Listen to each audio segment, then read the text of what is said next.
And he looked at me. I forgot the kids. He said to me, I got so successful, I forgot what got me there. I lost my vision.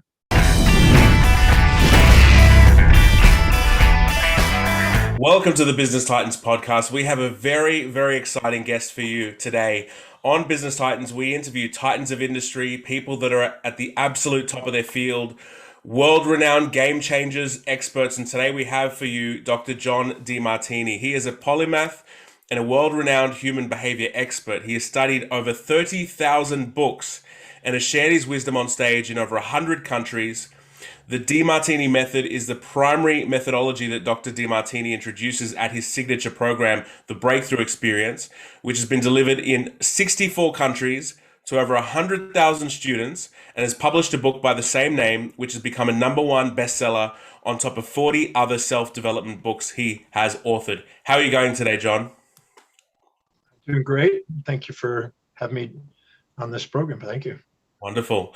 Well, I looked up the word polymath because I thought this is a word that is not associated with too many people, John. And so I looked into it and I saw that it was the expertise across a broad spectrum of fields, the ability to ingest a lot of information. Can you help disseminate for us maybe you're seeing some patterns through all the things that you're reading? Maybe there's a little light bulb moment in there where you thought, wow, maybe you got to book 1,000 and you came up with a new revelation. Maybe help us understand, John, and unpack what it is that makes you a polymath and what you've learned through the process. Well, that's the first time I've been asked that question, so thank you. When I was a teenager, I had, throughout my early life and into my teenage years, I had learning difficulties. And I didn't read till I was 18. Wow. And when I discovered how to overcome that, being inspired by a gentleman, I wanted to learn. I never thought I was going to be intelligent, and I had a desire to want to learn and become intelligent. And he mentioned that night a thing called natural laws or universal laws. And the term sounded cool. So I went in and tried to find out what is a natural or universal law. And it's a law that applies on the micro, macro, and anywhere in between through various disciplines, various ologies. So that led me to first the dictionary and then the encyclopedia to make a list of every known discipline and ology that there was. Because I thought if something is universal, you'll find it in all of them. And I wanted to build a body of information to disseminate and share and teach for my own mastery and for helping other people on the most universal principles that will stand the test of time that even different disciplines have come to the conclusion of. So I have a higher probability of having a solid foundation of information that I disseminate. So that led me to write down all the different disciplines. And then I made a goal to read 100 books in each discipline. So I would be able to synthesize, summarize, syncretize that information the best I could. As a result of that, I did find certain principles that were universal. And I found out that they were referred to even in ancient times. So they've been handed down for centuries and even millennia. For instance, Heraclides, the Greek philosopher, 5th century, described the complementation of pairs of opposites. And we still use that today in business. You know, you have a company and it has androgyny to it.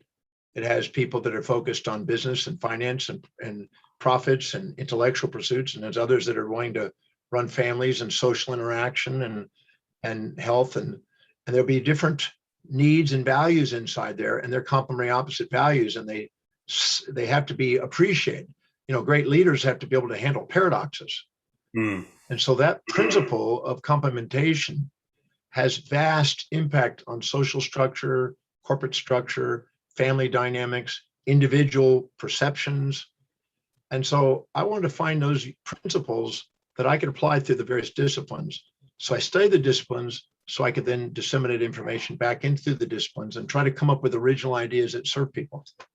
So that's one of the reasons I started on that journey.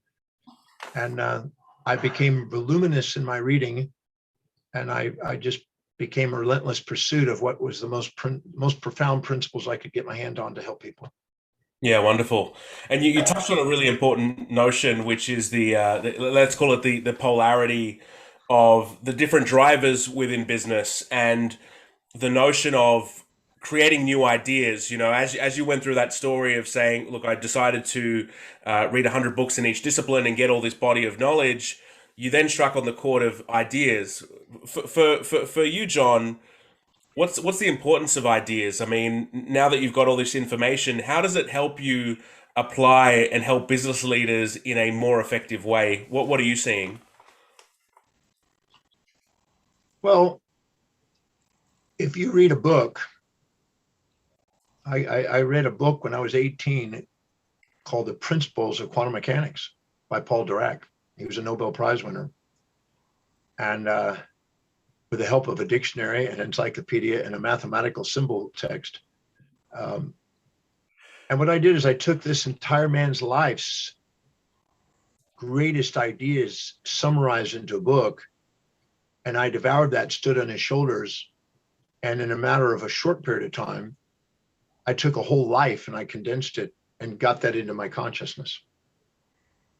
And so every time I stand on the shoulders of giants and inculcate information that they may have spent their life putting together, I give myself a competitive advantage in the business world. Now, I don't expect everybody to go and do as much reading as I do. I'm probably a freak on that. But some people now can go online and get audio recordings and summaries, and then just get information that way. Some people can hire specialists and delegate to specialists who are doing that. So whether you're doing it directly or indirectly makes really little difference. But you need to find out what your core competence is, and then gain the most specialized knowledge in that one core competence, and surround yourself with people that are also excelling in mastering their core competences around you. And so learning can give that competitive advantage. If you're not at the cutting edge and you're not coming up with innovative ideas, you're probably going to be second, not first in the market share. Absolutely. Can you give me an example, John, of a time where you maybe had a really difficult situation? Maybe you were brought into a crisis situation within a business, and they're now leaning on you for support. They're saying, John, help me out here. What can I do with my business? What are some of the things that you've seen that are really fun? You know, I love the notion of universal laws as well, because there are universal laws of business. They're true no matter how you look at it. And so what are some of those things or bodies of knowledge that you draw on to really help companies excel, go to the next level, take number one market share, innovate faster, these types of concepts, John? Well, in the 4th century BC, Aristotle talked about what he called a telos. A telos was the end in mind, the purpose. And he said that all living organisms have some objective, some end in mind if they want to. Maybe it's procreation, or maybe it's something else, and it's beyond survival even. Well, I found out that the telos means the end in mind, but in every human being, there's a set of priorities, a set of values, things that are most to least important in their life, that are fingerprint specific to them and are evolving over time, but in any one moment are fixed in that moment, like a calculus infinitesimal time of it's there. Now, whatever's highest on an individual's values, they are spontaneously inspired intrinsically to fulfill it. And that is where they have the most efficiency, most effectiveness, least resistance, most creativity, strongest drive, require no external motivation. They're intrinsically driven. That's where they have the highest achievement level, the highest space and time expansion of time horizons and space horizons, the highest probability of innovation and creativity, because when you're doing something that's inspiring to you and your highest value, you generate creative ideas. And so accessing and first identifying and accessing what is that in each individual in that company, one by one, starting at the top, unquestionably, and reallocating jobs to match that. So they're spontaneously inspired to act according to those actions, increases engagements and give competitive advantages.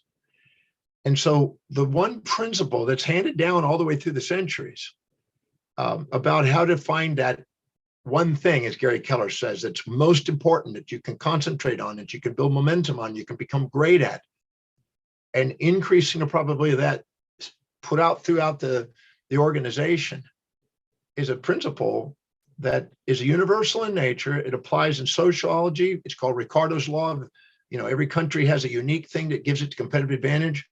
It showed up in sociology as far as leadership. It shows up in business management when it comes to engaging people. It shows up in hiring. It shows up in inspiring teams. It shows up in learning to communicate effectively what you value in terms of what other people value in sales, negotiation, management, and leadership. That one principle mastered will absolutely give a competitive advantage to a team. And if you don't master it, you'll end up a dictator. And if you do master it, you'll end up being a great, inspiring leader. And it can make a difference, because eventually you'll have a turnover rate and a union fighting you if you don't know how to communicate effectively in people's values and don't know how to communicate what's really meaningful to you in terms of what's meaningful to them. People want to be around somebody that's authentic, and you're most authentic when you know your top value. I love that. And I love that you've talked about the human dynamic within the business. One of the things that we understand in mergers and acquisitions is that operational performance underpins financial performance, and that means understanding the human beings that are in the roles and responsibilities, KPIs, these types of things. So how do you go through that process, John, of because what you've boiled it down to the unique essence of what is the core driver? What is the core motivation? Sorry, one sec. I'm losing my voice today. How do you go through that process, John? What kind of conversation do you have with that individual? What kind of questions are you asking to really harness those insights out? Good question. Well, if I would just walked up to somebody and asked you, what do you value most? I'm certain, I've been doing it 45 years almost. What I'm certain about is that they will tell you in most cases what they wish it would be, what they hope it will be, what that used to be, what they, are striving it to be, instead of what it is. They'll tell you what their mothers, fathers, preachers, teachers, social dynamics, conventions, traditions, and mores tell them it should be. And that's not what it is. So majority of people really don't know. I mean, I've done value determinations on thousands of people for nearly 45 years. And I'm going to say something that's going to shock people. I only found one person that was absolutely clear and congruent. That's one. She was a massive leader in Israel. So the majority of people aren't really clear who they are. I guess that's why that showed up in the Delphic Oracle of Greece, know thyself, be thyself, love thyself, because most people don't. Most people compare themselves to other people, put people on pedestals, compare themselves to them, minimize themselves, inject and inculcate other people's values, which cloud the clarity of what's really important to them, and then lie to themselves about what's important, and then require motivation extrinsically in order to keep themselves focused, because they're not actually targeting what is really truly a calling and inspiration within. So the first thing to do is to find out what those value structures are. And I had to develop that because I couldn't find anything that I thought was really sincere. Most people, I think that there's a value to a company or a value to a society or a value to a religious organization or something, and that's how you should be. And that is not how it works. Yeah. Every individual is fingerprint specific, and they're not designed to be somebody else. As Emerson said in his transcendental writings, envy is ignorance and imitation is suicide. You're not here to be second at being somebody else. You're here to find out what's true to you and be authentic and stand out and allow yourself, because that's where creativity and genius is going to be born, not by a borrowed vision from somebody else. It's a real calling from within, a real métier from within. It's intrinsic. So the first thing I do is I do what I call the value determination. And this is free on my website. Anybody can go on there. It's complimentary, it's private. So if I'm going to go through the questions on it, there are certain value determinants that after studying human behavior all these years, 49 years now, that I found that you can go by. Number one is proxemics. Proxemics are the space around you. Anything that's really, really, really, really valuable to you, truly important to you, you keep close to you. And anything that's not important to you, you push away. So the one thing, you see this in children when they're first born, you throw something in a little baby crib. If it's important to them, it'll hold it and stick it in its mouth and explore it and taste it and play with it. And if it's not, it'll kick and push it away. So we have things that we have that are really important to us that are close in our space. A diamond ring to a person that just got an engagement, doesn't take it off. But if somebody gives you something that is zero value, you look at that, you smile with a fake smile and you go, and they walk away, you toss it in the trash or something, or find some friend to give it to. So we have proxemics, and our intimate space is 1.5 feet, and our personal space is about 4 feet, whatever we can reach with our hands. And anything that's not within 4 feet of our reach is lesser and lesser important. But anything we keep in our personal space really consistently, that tells us what we value. Today, it's very commonly a cell phone or a computer, but whatever it is. And then we ask, what are the top 3 things we keep in our personal space and intimate space? And what's the primary use of it, the highest priority use that you use it for? And we document that. And that tells us a lot about what we value in our life and keep in our life. It may be children to a mother, it may be a computer to somebody, or it may be stats. I mean, Warren Buffett has financial statements in front of him all day long and a computer. So you look at what you fill your space with, that tells you what you value. The second one is time. You find time, make time, and spend time on things that are valuable to you. And you say, well, I don't know, I don't have time for that. I can't do that. Things that are low in value, you don't make time for. Things that are really valuable, you make time for. So I look at what you do, fill your space with, how you spend your time, and we narrow it down to the highest priority of those. The third one is your energy. When you're doing something extremely high in your value, you're immediately got a surge of energy. Your mitochondria come online, the ATP is activated, and you literally have a governance of physiology, the autonomics are balanced, your energy level goes up, and you feel fluent and in flow and almost graced and appreciative. When you see that, that means it's valuable to you.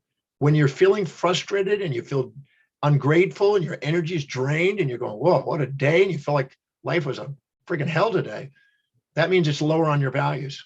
Because when you're doing something that's high in your values, you got more energy at the end of the day than when you start. Powerful. I do 14, 18-hour days, easily 20-hour days sometimes. I got more energy at the end of the day if I'm doing what I'm loving. So I look at what your energy level is. The fourth one is money. You find money, make money, spend money, and get money somehow for things that are extremely important to you, but you run out of money for things that aren't. And many people say, I want to be financially independent, but their real values aren't really wealth building and accumulating assets. They keep buying immediate gratifying consumables that depreciate in value, and what they say they want, what they actually do are two different things. So I look at what they spend their money on and how is it dispersed and consistently, and where most of their money is going, second most and third most. The next one is where are they most organized? You always bring order and organization to what you value, and you have disorder and disorganization to things low. I then look at where you're most disciplined and reliable. What is it you don't let yourself down on? Where do you walk your talk? Where are you integral? Whatever's highest on your value is in that area. Mine's teaching.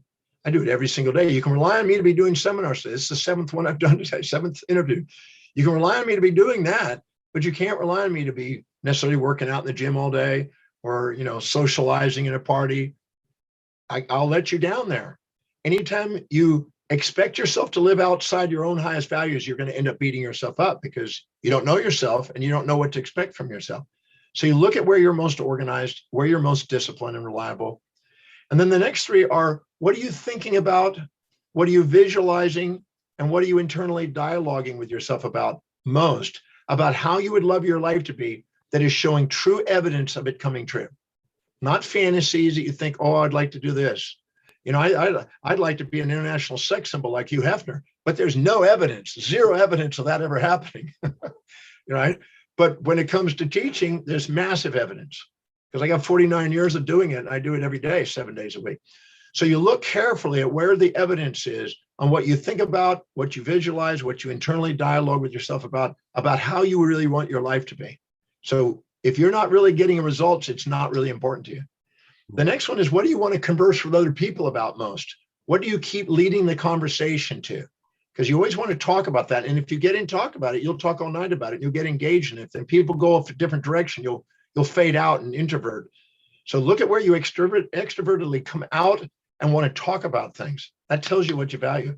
The next one is, what inspires you and brings tears of gratitude when you think about it and you see it in your mind's eye. You see it, it's like an inspired vision, and you get tears in your eyes. That's a guide to authenticity. And what's common to the people that inspire you?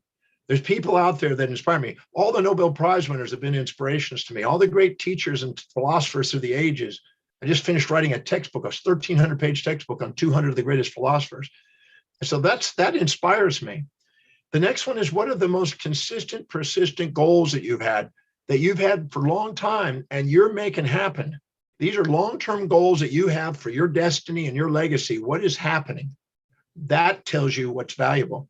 And the last one is, what do you constantly want to go and learn and study and read about, or watch on videos or YouTube, or engaging, listening to people when they're talking about it?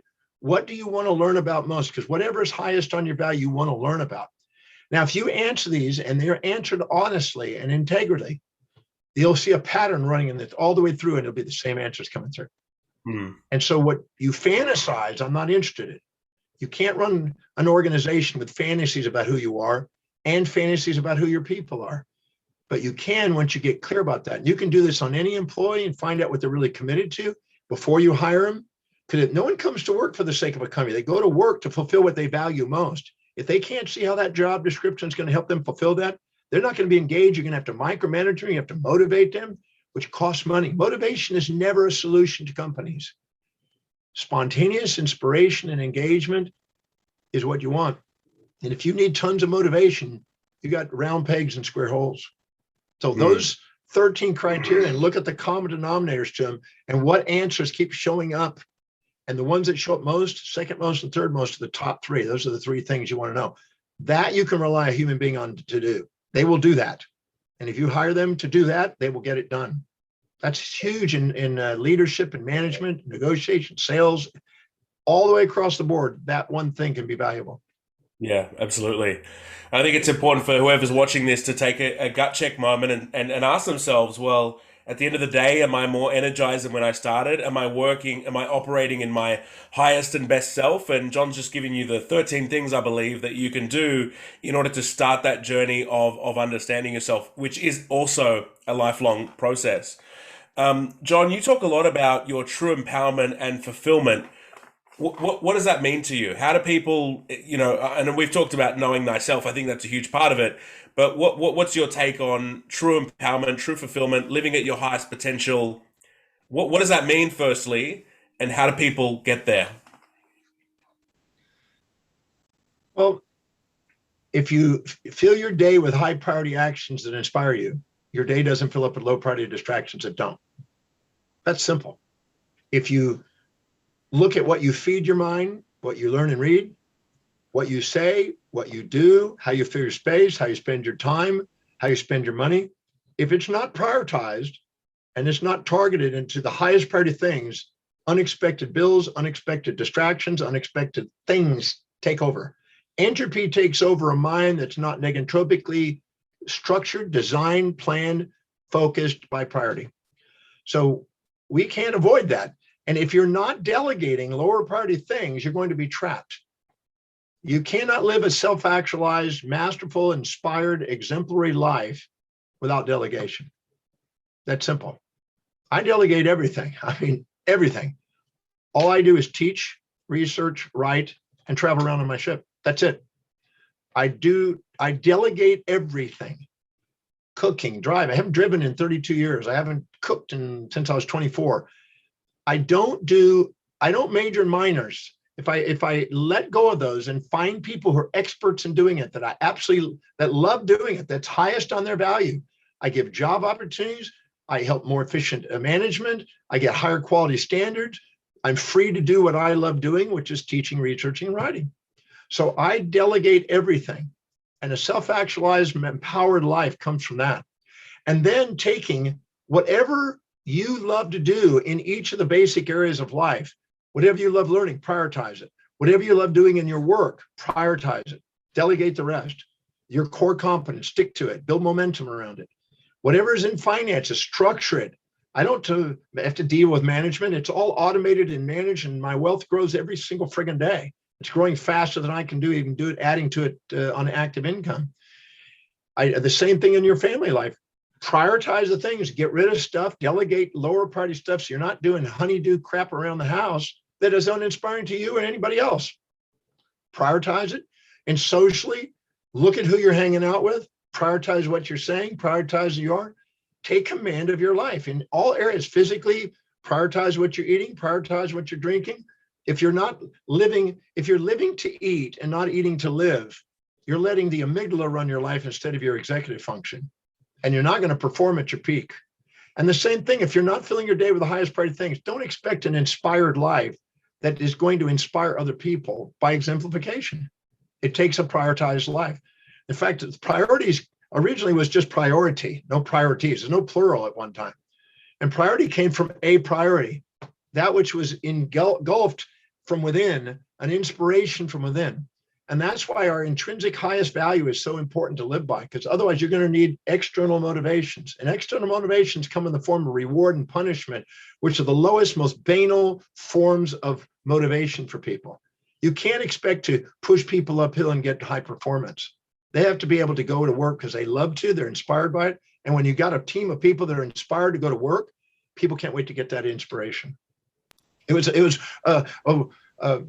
Peter Lynch in the 1990s wrote a book, One Up on Wall Street.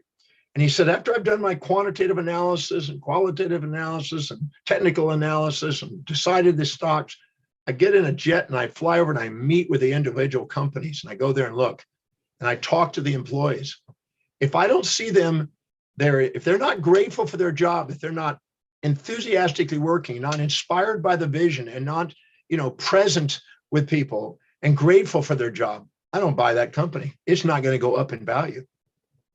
So there's a factor, and that is engagement. And that makes a huge difference. And I've done tremendous amount of work on trying to help master that technology.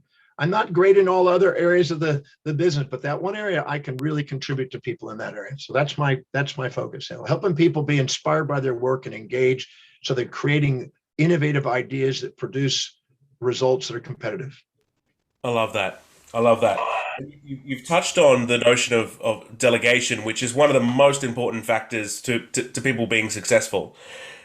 I heard this great quote the other day. I was having a conversation with another executive, and he said, if you tell someone to do something on day 1 and then ask them again to do it on day 90, or where's the results of that on day 90, what they're going to say to you is, why didn't you tell me earlier? So these things aren't going to get done. What to you? What is the art of not motivation to delegation? Because you do have to, in essence, inspect what you inspect. Is that a true inspect what you expect? Is that a true statement? What to you, John, are the things that are the hallmarks of great delegation in a way that allows you to measure, monitor the progress on the things that you've delegated? Because otherwise what happens is you delegate all these things, they never get done. So help us understand that, John. Okay, I'm glad you asked that. That's a great question. So I'm going to pack that. And I know I speak a bit fast sometimes, but maybe you can listen to this again. I love it.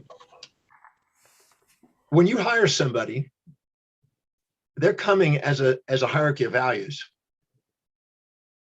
And if you have a clear delineation of the actual individual action steps, not broad, vague generalities of what they're going to do, but what the action steps are going to do on a daily basis and what they're going to be accountable for. If you ask them when you're about to hire them and they've gone through the screening and you're down to the candidate that you might hire, and ask them how specifically is doing this action going to help you fulfill what's most meaningful to you. You've already done the value determination that I've asked, that's on my website. You've already done that. They've got it narrowed down. And you ask them how specifically is doing this action, how's it going to help you fulfill what you value most? If they pause and have to move their eyes and look for an answer, you put an X. Because they're not going to be inspired to do it because they can't immediately see a connection. The way the brain is set up, there's associations the farther you go up in the brain, and there's neural connections, and they increase in number geometrically as you go up. If somebody can't see immediately how that job duty is helping them fulfill what they value most, what they want to go and be in their life and do in life, you're going to have to micromanage that person. So if you go through each of the job responsibilities and ask them how specifically is doing these actions going to help you fulfill your highest values, and you look for the fluency of their speech and how present they are with their eyes on the answer.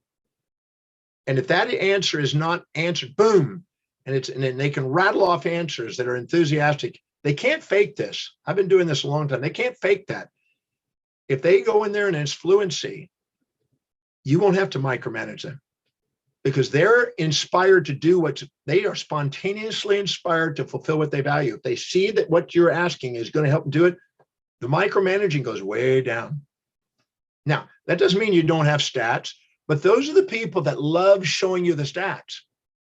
They love that because they love to show what they're accomplishing, and they're going to show you more. They're theory Y people that Gregor talked about in the 60s.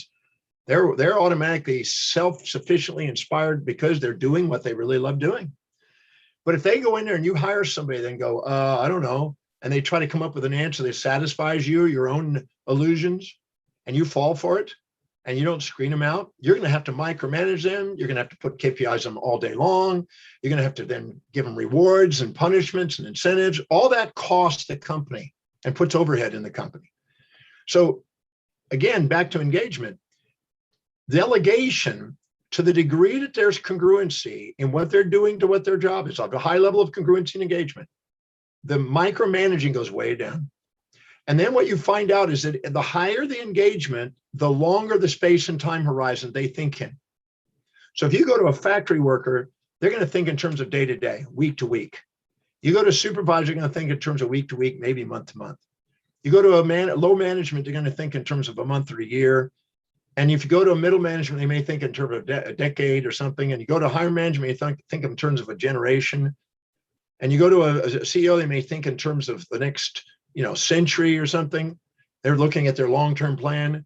You go to a sage, they think in terms of millennium. You go to a soul, you think of in terms of eternity. The magnitude of space and time in those people's innermost dominant thought will determine where they are in the engagement level. And so that engagement level expands. And if you go in there and tell them to do something that is outside their time horizon, they're not hearing it. They're going to wait till it hits their time horizon before they go, oops, I should have done that. So you need to know that if the more engaged they are, the higher the time frame, and the more you can delegate longer periods of time and bigger projects that are involving more responsibilities. And if you give them something less than that, you're basically disincentivizing them because you're going to frustrate them with micromanagement. If you give them more than that, they're going to delay until all of a sudden it gets in their time horizons. So knowing the individual, knowing the degree of engagement, knowing what their time horizons and testing on that increases the probability of making sure that they're going to do what you say in the time frame. Now, there's nothing wrong with KPIs, but people love KPIs when they're engaged. They love showing you all the things they do and more. And people, when they're not engaged, they don't want to do it. They feel controlled, and you end up becoming autocratic because you've hired somebody that's not engaged. And to the degree, I'm writing an article right now on, are you communicating or are you dictating for Jet Set Magazine, which is 250,000 private jet owners. And what happens is if you're dictating, that's because you're not caring enough about your people to make sure you got people that are engaged and inspired in their job. And you're pushing pressure on them and dictating them because you're frustrated because you're always having to micromanage them. And you eventually get frustrated and you give up and you just tell them what to do. And otherwise you're fired. And that is a symptom of not respecting or caring about the people and finding out and making sure that you've got people who really want to do that job. And you're basically not doing what you're loving to do because you're micromanaging them instead of getting on with what's really, really producing. Yeah. So these are all symptoms that I always say a symptom in the business is always a feedback to let you know that you and the people that you're basically managing are not engaged, not inspired, not authentic. You're hiring people that are not engaged in the thing. That's really deep, John. That is really deep because it falls back to the notion of How inspired are they? How empowered are they? How equipped are they to actually achieve the mission? Do they even achieve? Do they even believe in the vision and the mission in the first place? So let's say you've got a leader in your business and you know that they're great. You know they have potential to be great. They've gone through the process of really identifying their value systems. They understand how they're going to be motivated intrinsically. But let's say you as a leader have really good ideas because maybe you've got some experience in their space. How do you go through the process of getting people when you go through the process of scaling a company, do you get people to do plans and then you review the plans and then you execute the plans, or what from a more tactical perspective of how to achieve a strategy? What does planning mean to you? How do people do it with their executives? What are some of the hallmarks that you see that are universal truths around planning, John? Well, we have layers in our brain, and the more forebrain, the forebrain, which is made of the telencephalon and diencephalon, has a medial prefrontal cortex, which is called the executive center, executive function center. And this is involved in inspired vision, strategic planning, executing plans, and self-governance, because it has fibers that go down to the amygdala and calm down and mitigate with GABA and glutamate. It mitigates the volatilities of impulses and instincts that distract, and it's stable. And so anytime you get somebody engaged and get somebody in their highest values, that area of the brain gets blood glucose and oxygen.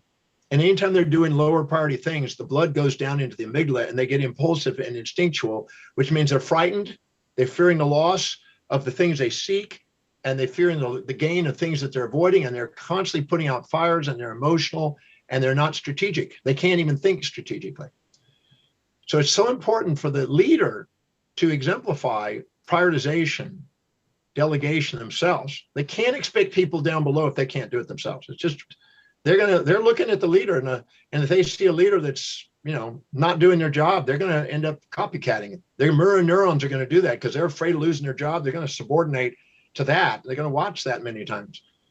So it's important for you to be accountable and to make sure you're not lying to yourself about what you say is important. And I find this. I've gone to consult with CEOs and leaders for nearly 4 decades, and I'm amazed at how much BS is going in their head about what they say they want to do. If it doesn't match their own highest values, they're not going to do it. And they're going to procrastinate, hesitate, frustrate, or they're going to start on it and stop and go off on the next thing. And the people below are watching this, and they don't see somebody that's really committed to something. They're not going to be committed to it because it's going to change next week. So the first thing to do is to make sure that what you're pursuing is truly something that is so deeply meaningful. It brings inspiration to you, and you can't wait to get up and do that. If it's not that, it's not really a real vision, and it's not authentic, and it's not a message that's going to come across, and people are going to sense that. That's one. That goes down to the highest value. The second thing is, when you're doing that and living and you're prioritizing it, you spontaneously see in your vision through the visual associations in the B5-6 areas of the occipital cortex, it comes alive with associations. You see how you can do it. Planning is almost a spontaneous vision when you're really congruent. You see it. And when you say it, they can see it with you. I was doing a presentation in Melbourne, Australia, quite a number of years ago, about 10 years ago. And I was doing a presentation about what inspired me. And there's a painter there. I didn't know who he was, never met him, in the back of the place. And afterwards, he comes up to me and he says, I was brought to tears when you shared the story of your vision. I'd like to paint that. And the guy painted it. It's in my office now. I could show it to you. I could literally bring it up and show it and share it to you. It's the vision of me standing in front of 1 million people, sharing on a balcony in front of 1 million people with iconic buildings from every major city around the world, because I had a dream to reach the world with a message and be a teacher across the world. And that vision he was able to paint because I was able to visually and auditorily communicate that in my message. So real visions, real inspired visions for companies can, when they're spoken, people can see it. And their brain automatically strategizes more effectively, because whenever you're living in your highest values, the pulvinar nuclei of the thalamus automatically filters out information that's just superfluous and tightens up the information to get you there. So strategic planning is a spontaneous response in human beings that are really congruent and really have a vision that they want to get across the world. And that is very powerful. Now, if you start there from your CEO and you get engaged people that want to work there, they'll line up with that, with their visions, and you'll create a cohesive structure that'll allow you to accomplish that. And they all have to participate. If you have a mission statement, there's an artificial thing that a PR person puts together, and here's the set of values we're going to stand for, integrity and all this other, that's crap. But if you sit down and find out what's really that individual's called to do, that they would not even, there's no option they're going to get that done. I had no idea. You don't have to question me going out and traveling the world and teaching. I've been doing it 49 years.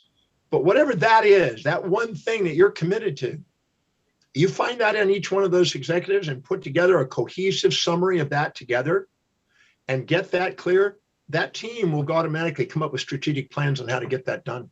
When the why's big enough, the hows take care of themselves. Strategic planning, if it's a didactic thing, you're sitting there and you're taking and you're frustrated and you're fighting to put this stuff together, you're not inspired by your vision. That inspired vision will make that come out and you'll be able to articulate it and people will be able to feel it and they're going to want to participate in that vision. I assure you, they're going to want to participate in the vision. I sat with Tadashi Yanai, who heads up Uniqlo Corporation at the headquarters in Japan, in Tokyo. And he's a multi-billion, he's got 27 billion bucks or whatever. And he's basically got one of the largest manufacturers of clothing. And I was working with him and consulting with him. And he didn't even speak English. And I asked him a very simple question. What inspired him and called him into following this mission of his company? He said, my father started it and I felt I could take it to another level. And I finally asked my father if I could take it and run with this thing. And he saw it across the world and he saw it as one of the greatest companies in the world. And he saw it in his vision. And he just started writing down on a daily basis everything that he knew. And I always say, start with what you know and let what you know grow. It spontaneously comes out of you, what you know for certain you're committed to. And he built this thing. It's massive. And it's because he had clarity of vision. And because of that, he can articulate it and people can feel his heart when he goes, this is what I'm dedicated to. I've watched what that happens. People who lose their heart and lose the soul of their company, the company is going to be fighting for leading the position. But if it's inspired and there are people that have vision and there's no turning back and there's no option and that's where they're headed, they will automatically find the way to do that. They'll get the people, places, things, ideas, events in place to get that to happen. Strategic planning is not a linear kind of thing. It's a spontaneous inspiration that comes out of people. And then they put it down it's kind of like on Jerry Maguire when Tom Cruise is writing out his mission statement, he's got tears in his eyes and that comes across. That left its mark. And I see people that are major players. I've got a lot of them here right on the ship I live on that are amazing players. They've done massive companies because they're inspired by something. And it's not just a job, it's a mission. I love it. That's so powerful. So I'm gonna shift gears a little bit and talk about a topic that I'm not sure how extensively you talked about this, but we're going to talk about sales because I think what you're talking about is so important, and I find that when companies don't do this effectively, when they don't set the effective vision, they don't delegate properly, they get caught up in minutia, the performance of the business really slows down. Let's say you've gone through the process of setting up these things, identifying the intrinsic value within an individual, going through strategic planning, understanding what your leadership team should be doing. You've got now a crystallized vision of where you want to go. What are the things that you've seen, John, in working with so many different companies and so many different individuals? What do companies what can they do to increase their sales performance? What do sales mean to you? And just help me understand that dynamic, John. Yeah. Well, first, I hope I don't mind. I'm going to step on you a little bit. You just said what they should do. Anytime there's a should, it's not engaged. Okay. Anytime you hear, I got to do it, I have to do it, I must do it, I need to do it, I should do it, I ought to do it, I'm supposed to do it. That's an outer injected value, not an intrinsic value. So whenever you're a sales training leader of the team, if you're listening to should, ought to, supposed to, and got to, and have to, as much, that means they're not engaged. They don't see how they're going to get their values, highest value met by doing what they're doing. That's a first distinction. Now, if you sit down and ask one of your salespeople, how is your product, service, or idea serving that individual? And they'll go, well, they'll probably give them up some mechanical answers. It's going to help them be more efficient, everything else. I said, keep going. Keep going. But about the time you're at your dead end and you can't think of any more is when we start to get the real stuff. And now you write down, what are the features? What are the advantages? What are the benefits? What are the uniquenesses? What are the utilities? What are the services you offer? And what are the benefits to these people? Because if you don't have more advantage to the people you're selling than disadvantage in your mind and all the obstacles that they have, if you don't have more advantage in your mind to them and how it will serve them, so you can have deep, fulfilling meaning making a sale, you're going to hesitate. You're going to let the obstacles run you. If I had a guy, pardon me for just going off this tangent, I'll come back. I had this guy come to me many, many years ago. I mean, we're talking about 38 years ago or so. And he came to me and he was selling yellow page ads. Now, the yellow pages aren't even real today, but they were yellow page ads in those days. And he was a young buck and he was, early 20s or something. And he comes in and he asked for a meeting. And I said, okay, I'll have a meeting with him. And he tries to sell me yellow pages. And it was the worst sell I've ever seen. I stopped him. I said, stop. Your heart's not here. This is not you. This is not where you want to be.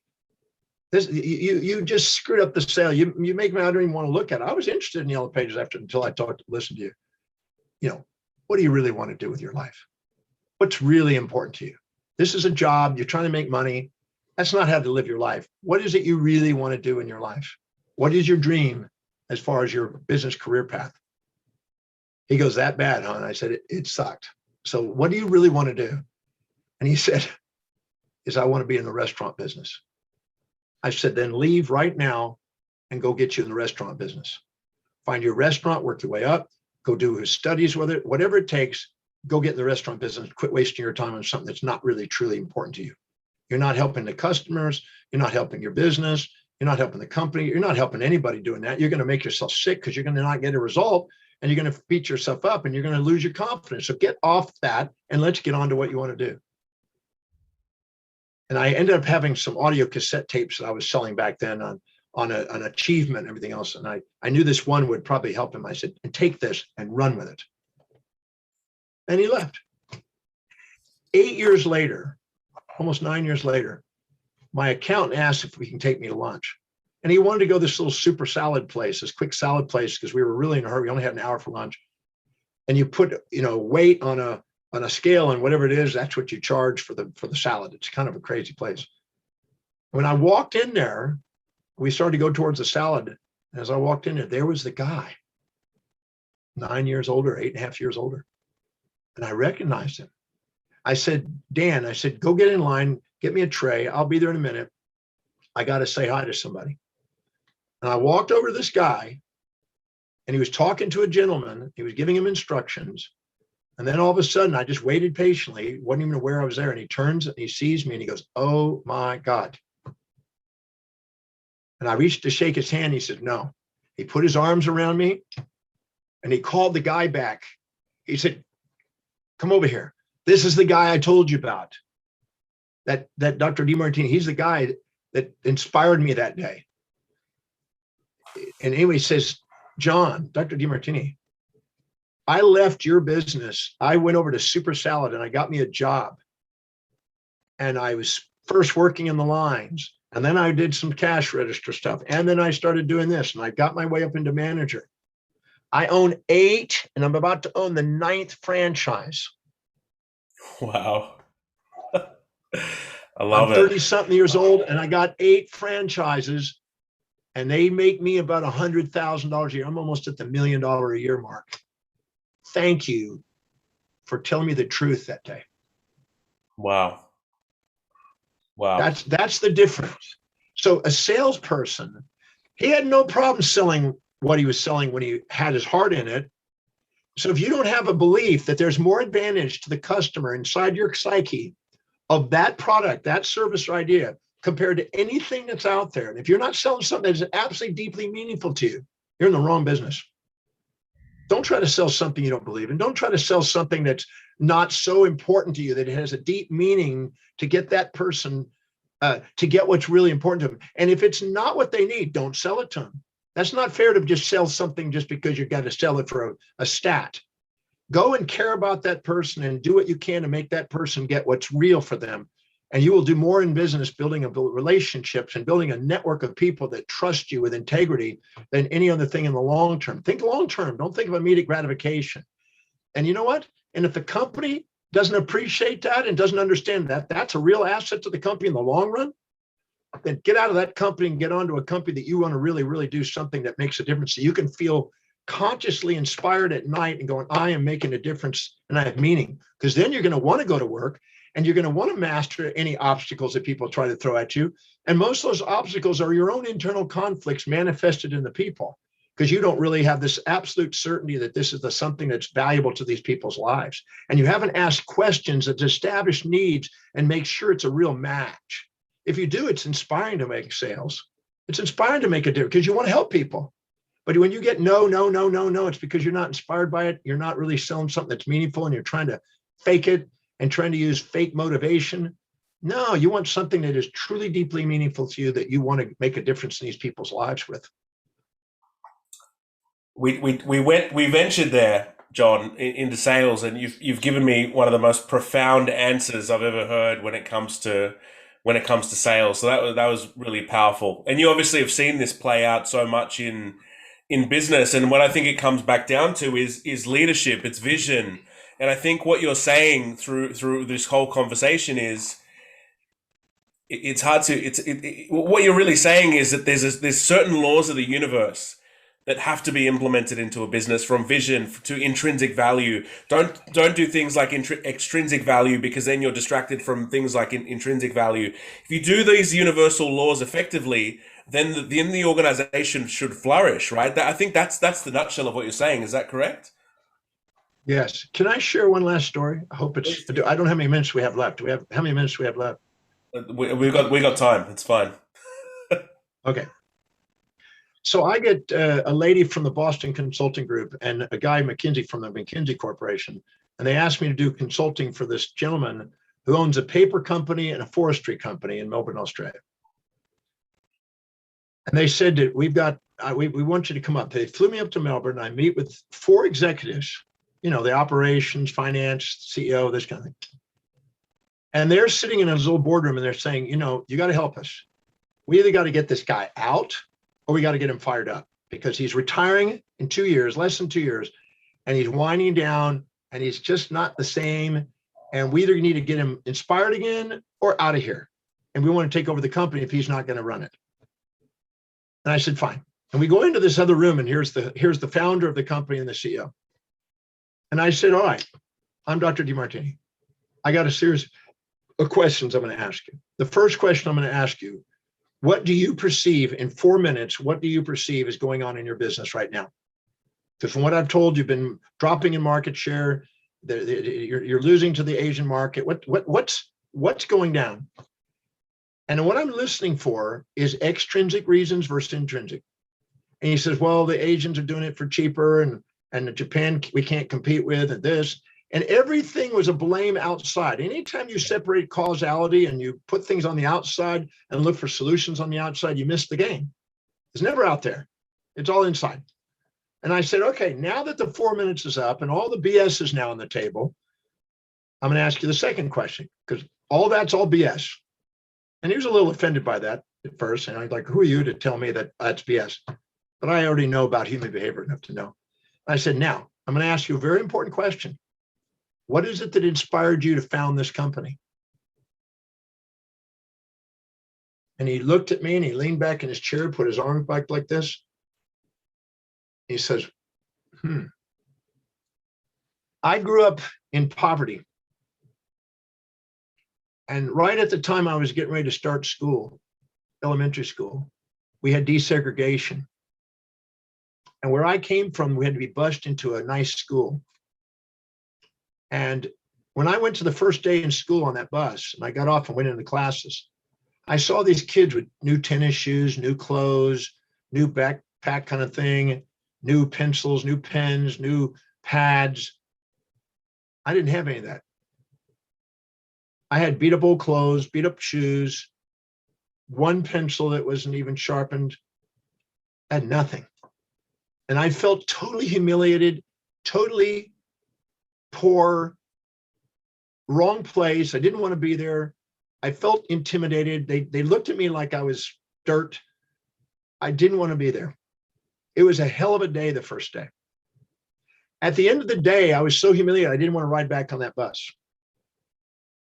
And I waited till everybody left and got on the buses. And I walked through the entire school and went to every trash can and looked for pens, pencils, and paper. And I grabbed anything that was usable. And I walked home. And that night, I sharpened the pencils. I made sure the pens were clean. And I got every piece of paper I could, and I put it all together, and I trimmed it, literally trimmed it with a what do you call it, razor blade, and I glued the ends and made a pad of paper, the first pad of paper I ever made in my life. I wanted to go to school when I had my own notebook. When he said that, he said, that was important to me, to not feel humiliated in that school. And I said, is that why you started this company? He said, I started this company because I didn't ever want a child to ever feel that way.